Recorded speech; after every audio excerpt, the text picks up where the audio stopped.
नमस्कार दोस्तों, सीलू मैथाइंस क्लासेज ये हमारा यूट्यूब चैनल है, इसमें आपका स्वागत है। और आज हम आपको प्रश्नावली 1.3 का क्वेश्चन नंबर फर्स्ट सिद्ध करके दिखाएंगे। इसमें हमें सिद्ध करना है कि √5 एक अपरिमेय संख्या है। लेकिन उससे पहले हम आपको थोड़ा सा बेसिक समझाएंगे, क्योंकि एक बार अगर आप बेसिक समझ लेंगे तो आपको इसमें फिर कभी भी कन्फ्यूजन नहीं रहेगा, ये आपको हमेशा याद रहेगा। तो वो बेसिक क्या है, यहाँ पर हम जो प्रयोग करेंगे वो होगी हमारी विरोधाभास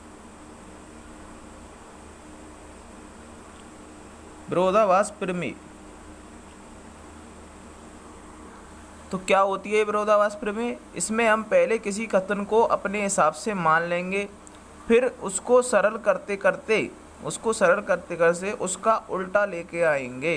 कहने का मतलब, अगर हम कोई जैसे √5 को हम पहले एक परिमेय संख्या मान लेंगे, ठीक है, परिमेय संख्या मान लेंगे, फिर उसको थोड़ा सॉल्व करेंगे, फिर उसको करते करते हमें ये ज्ञात होगा कि यह परिमेय संख्या नहीं हो पा रही है, ठीक है।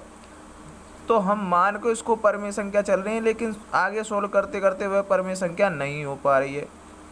कहने का मतलब हमने उल्टा मान लिया है, तो इस तथ्य का फिर परिमेय संख्या होने का विरोधाभास होगा, ठीक है।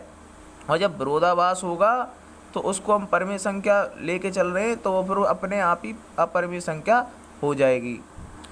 एक बात और, परिमेय संख्या किसे कहते हैं? ऐसी संख्या जिसको P/Q के रूप में लिखा जा सके, उसको हम परिमेय संख्या कहते हैं। जहाँ P और Q दोनों क्या होते हैं? पूर्णांक होते हैं।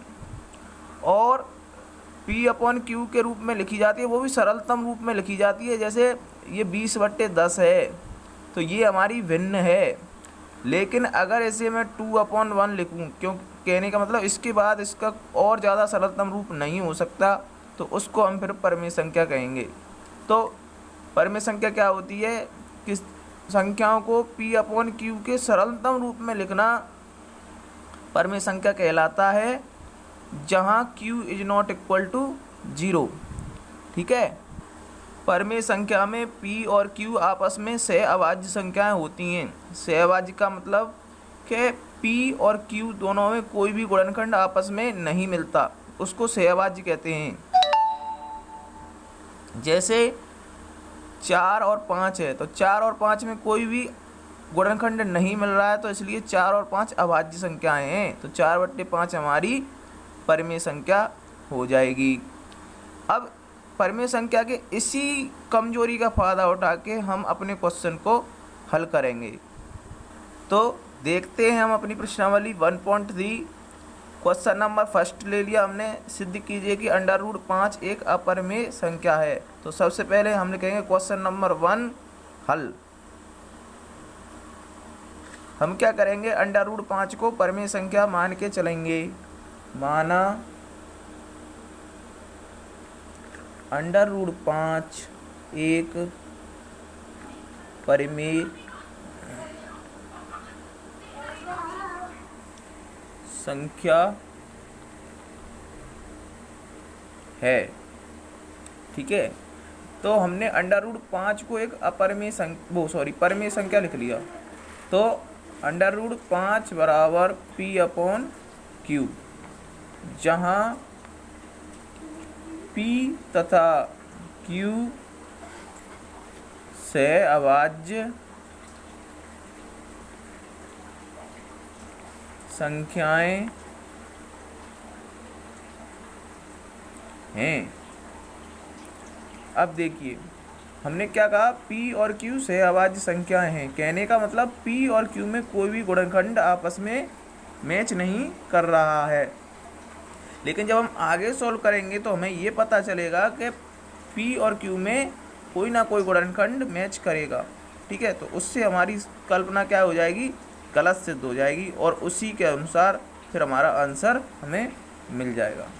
तो देखिए, ये हो गया हमारा √5 = P/Q। अब हम क्या करेंगे? दोनों तरफ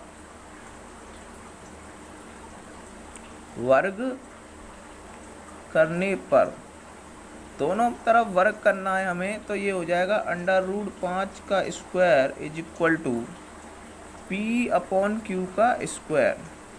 अंडर रूट से स्क्वायर कट जाएगी तो 5 is equal to P square upon Q square.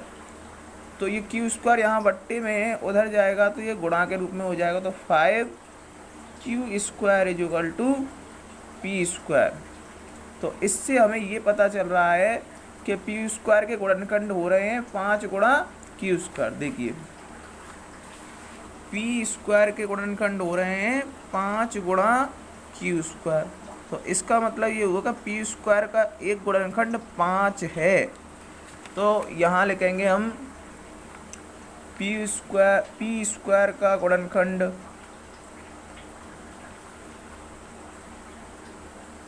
बराबर 5। अगर कोई संख्या स्क्वायर का गुणनखंड है तो वो उसका वर्गमूल का भी गुणनखंड होगी।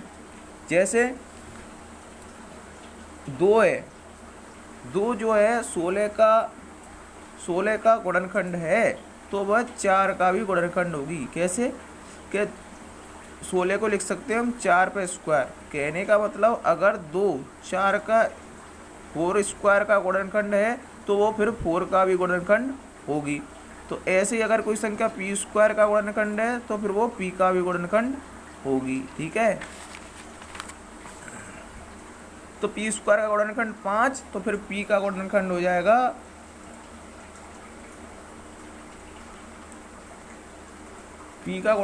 जाएगा हमारा 5। ठीक है ना। अब आगे करेंगे हम। अब एक बात पे ध्यान दीजिए, अगर p का गुणनखंड 5 है तो p के साथ 5 है तो 5 के साथ में किसी संख्या का गुणा हो रहा होगा तभी तो p प्राप्त होगी हमें।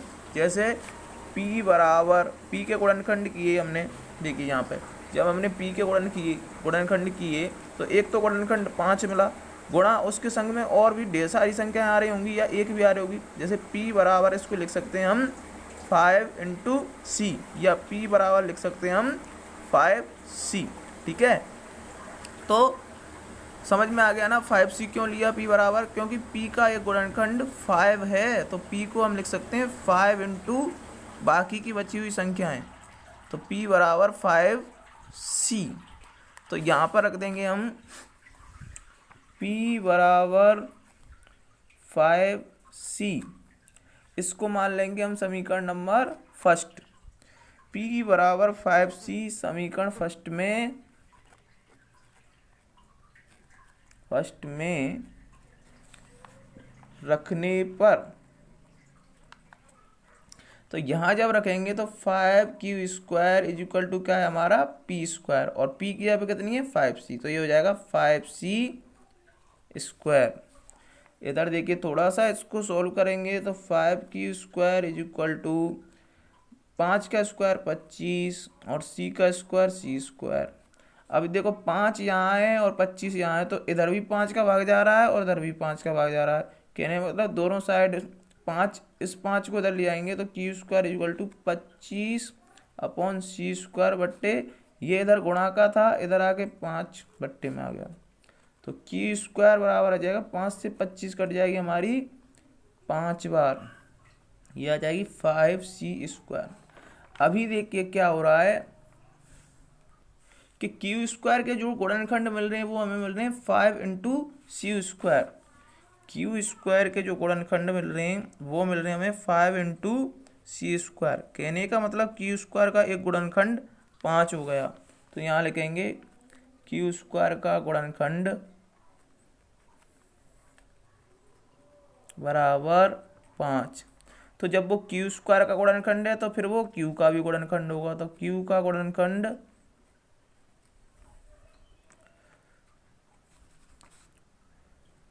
5। अब देखिए ये 5 जो है p का भी गुणनखंड आ रहा है और 5 जो है q का भी गुणनखंड आ रहा है, लेकिन हमने ऊपर क्या माना है p और q सहअभाज्य संख्याएं। कहने का मतलब उनमें कोई भी गुणनखंड सेव नहीं। तो इससे क्या हो रहा है, हमारी संकल्पना जो हमने की थी √5 एक परमेय संख्या है, उससे हमारी संकल्पना क्या आ रही है, गलत सिद्ध हो रही है।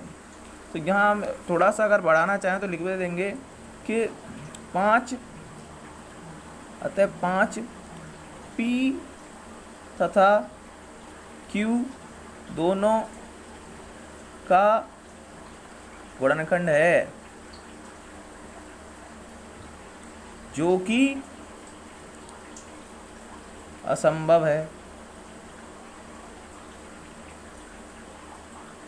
क्यों असंभव है? क्योंकि P और Q दोनों कैसी होनी चाहिए, सहअभाज्य होनी चाहिए, लेकिन यहाँ पे गुणनखंड उनका 5 हो रहा है, जो तो फिर क्या हो गया, ये कैसे हो गया, असंभव हो गया।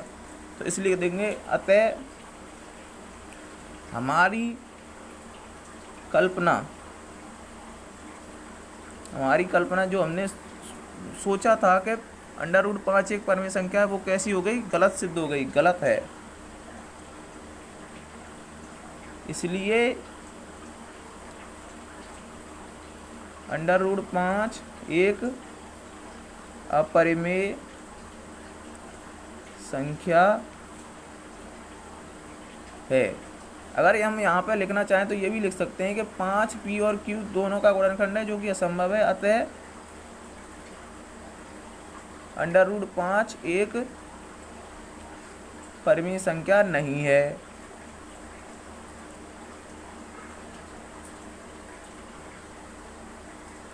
तो उसको हम परिमेय संख्या मान के चले थे और नीचे सिद्ध हो गई कि वो परिमेय संख्या नहीं है, इसलिए हमारी कल्पना गलत हो गई, इसलिए √5 एक अपरिमेय संख्या है।